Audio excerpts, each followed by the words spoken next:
Today's generation of the NFL, there are very rare instances where teams don't know who their best quarterback is before the season starts. But right now, there is a team out there that could be experiencing this issue. The Tennessee Titans were the team to draft quarterback prospect Will Levis in the second round of the 2023 NFL Draft with the 33rd overall pick. Analysts had listed that there was a less than 1% chance that Will Levis would fall out of the first round, and it ended up happening. We'll break down some of the possibilities later in the video as to why I think his stock fell, and there is one specific analogy that I'm going to bring up in that segment that you may or may not have heard of before. The Titans draft in of itself was quite interesting, and to be honest, it didn't make a whole lot of sense based on the needs within their roster. The Titans first drafted tackle Peter Skoronski at pick 11, who is going to be a huge addition for their offensive line, Will Levis at pick 33, running back Tyjae Spears at pick 81, tight end Josh Wall at pick 147, left tackle Jalen Duncan at pick 186, and wide receiver Colton Dowell at pick 228. Before we discuss more details on Will Levis, I want to quickly break down the Titans draft, mainly because in my opinion, the way the Titans decide to select their pieces in the draft, I think they kind of hurt Will Levis' stock based on the players they ended up drafting. And that starts right at pick 81, where the Titans drafted running back Tyjae Spears from Tulane.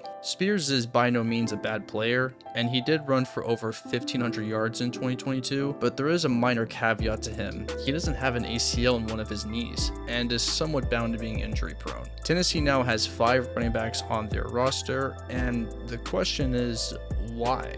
Spears isn't really a bad prospect, but he isn't what the Titans need right now. Unfortunately, the situation only gets worse looking at what happened prior to the Titans acquiring Spears. The Titans were able to acquire the 33rd pick from the Arizona Cardinals by trading their 41st pick, a 2024 third rounder, and the 72nd pick in the 2023 draft.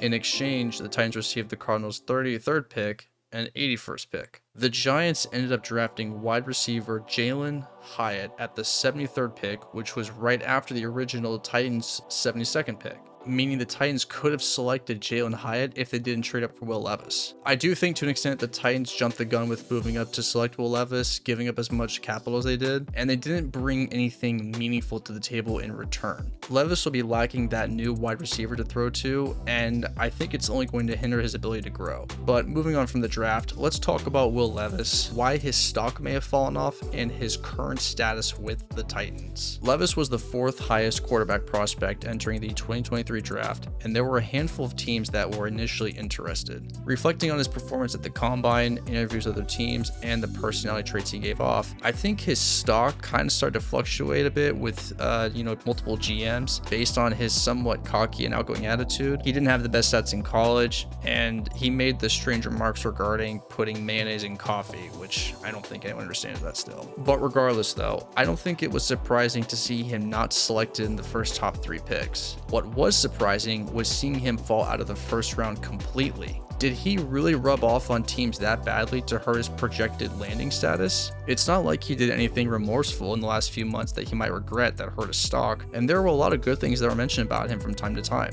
But ultimately, I think there's one fact in all of this that I don't see anyone talking about, and when you sit back and think about it, maybe it starts to make a little more sense when you piece this information together, because an external factor that might have played a part in why Will Levis' stock may have fallen can be traced to the recent events we experienced with Cam Newton's comeback.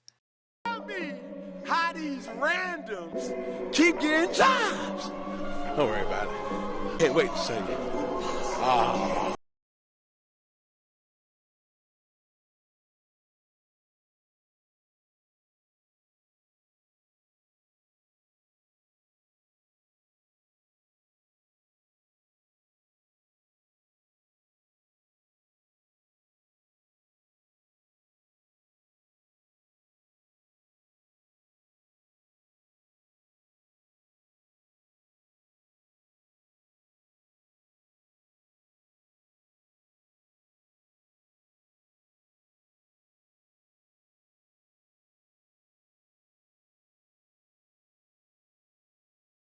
Better than me, you did.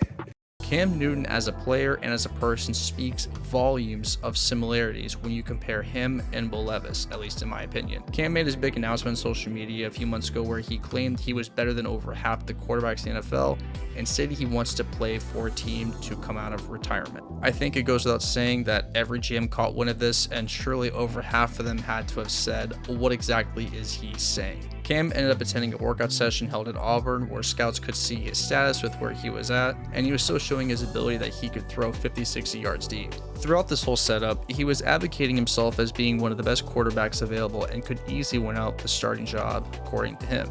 He did eventually come out and confirm that he'd be willing to play as a backup, but nobody signed him. No one reached out to him about a contract, practice squad, anything. Not a single GM was taking interest in the stock he was selling.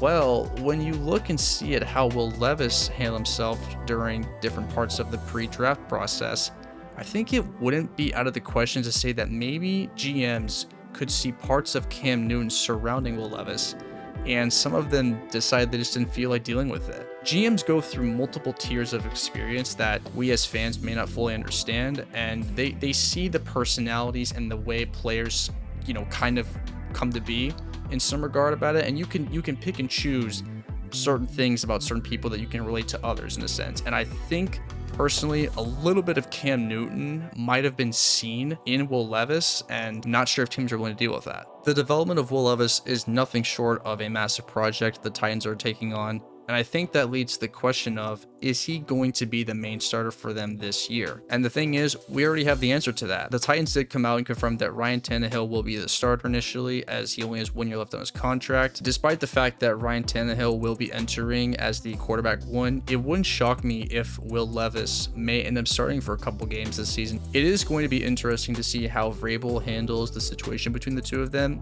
but undoubtedly after Tannehill's last year here, Levis will be the starter moving forward. This also likely means this is the end of Malik Willis for the Tennessee Titans, and he's already on the chopping block for making the 53-man squad. Personally, I think it would be smart to let Will Levis start a few games, since that initial experience as a rookie goes a long way, and it lets the coaches see what he needs to work on. Do you agree or disagree that Cam Newton had an impact on Will Levis's draft? And if not, what do you think the reason was that he fell down so low? I appreciate you guys watching. I'll see you in the next one.